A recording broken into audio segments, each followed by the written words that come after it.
I'm Edie Lush, and I'm here in the Hub Pavilion in Davos. Very pleased to be joined by Mark Kenber, CEO of the Climate Group. Thanks for stopping in. You're a friend of Hub. You've been here for our webcast yesterday. I wonder if you can tell me a little bit about what the Climate Group's message is to Davos, first of all. Well, the Climate Group works on leadership for low-carbon transformation. And at the moment, that's a theme that resonates very well with the topics that are being discussed here in Davos, where leadership and new forms of leadership to pull the world out of recession, to deal with many of the geopolitical issues, leadership is the big theme. And not only does it resonate in terms of the word, we believe that there's a huge opportunity for leadership around the leaner, cleaner economy. And that it's not just there is growing recognition and there's no trade-off between dealing with the environment and the economy, but actually there's probably a trade-on. By what I mean, the two go hand in hand, and so investing in smart technologies, in energy efficiency, in clean energies, actually is going to drive growth, is going to drive innovation and bring longer term prosperity. I'm interested in the fact that you guys work with some sort of sub-national groups, which I think is really interesting, because once, after Copenhagen, the hope was that it was going to be taken on by these sort of smaller groups. So I'm interested in what you're doing in some of the areas around the world and who you're working with and what you're actually doing. Okay, so we have a network of getting on for 60 subnational governments that range from California to Gujarat, from South Australia to North Rhine-Westphalia, Sao Paulo, a whole bunch of leading industrial and economic entities at the subnational level. They, because they don't have to get, well, for a number of reasons, they don't have to get caught up in the macro politics, big foreign affairs issues, macroeconomics, and because their leaders are elected on the basis of what they deliver on the ground, they're more focused on implementation, backed by policy, of course, than those big policy frameworks. And they've realized that there are good, compelling reasons from the point of view of electoral reasons from their public, but also really good economic and competitiveness reasons for taking the lead in this space. And to give a few examples, North Rhine-Westphalia, the Basque Country and Quebec have all shown incredible leadership on electric vehicles.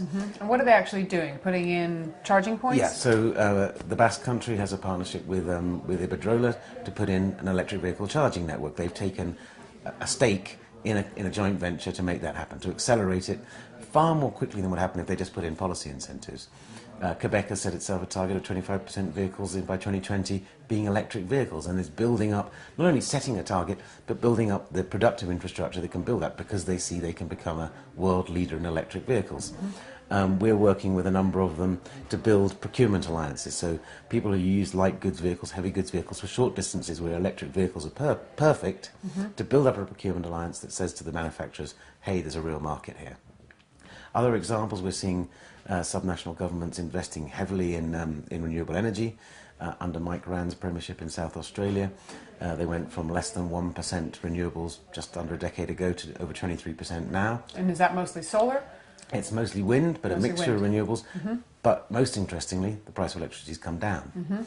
So you've got examples where subnational governments have realised, for competitive reasons, for cost reasons, and because their public are demanding it, showing leadership makes sense. And that's what I mean by the trade-on rather than the trade-off. Dealing with climate and environmental issues brings real economic benefits and competitive advantages. I wonder if you could just give me a comment quickly on the UK. We've had a case in the court coming through about the subsidies going to the solar. Give me a sense of what you view in terms of the UK and the renewables.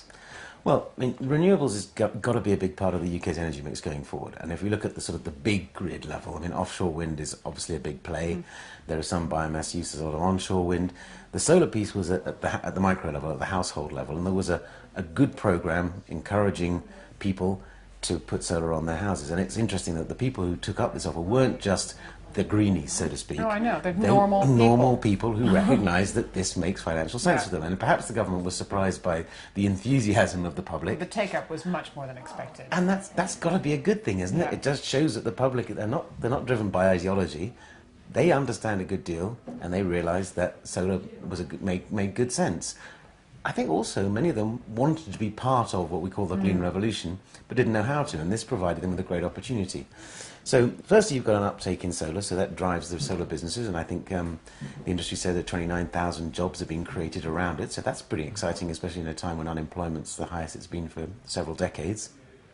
But you've also created an interest group of people who are now bought into low-carbon transformation, who will push for more because they know that it works. So the government wanted to cut the subsidy ahead of March, when it was due to review it anyway, ahead of time, and they were challenged by the industry and a number of non-profit organisations, and that challenge was successful in the High Court just yesterday. Fantastic. Which is great. All right, thank you so much for stopping in again to the Hub Pavilion here in Davos, and I'm Edie Lush.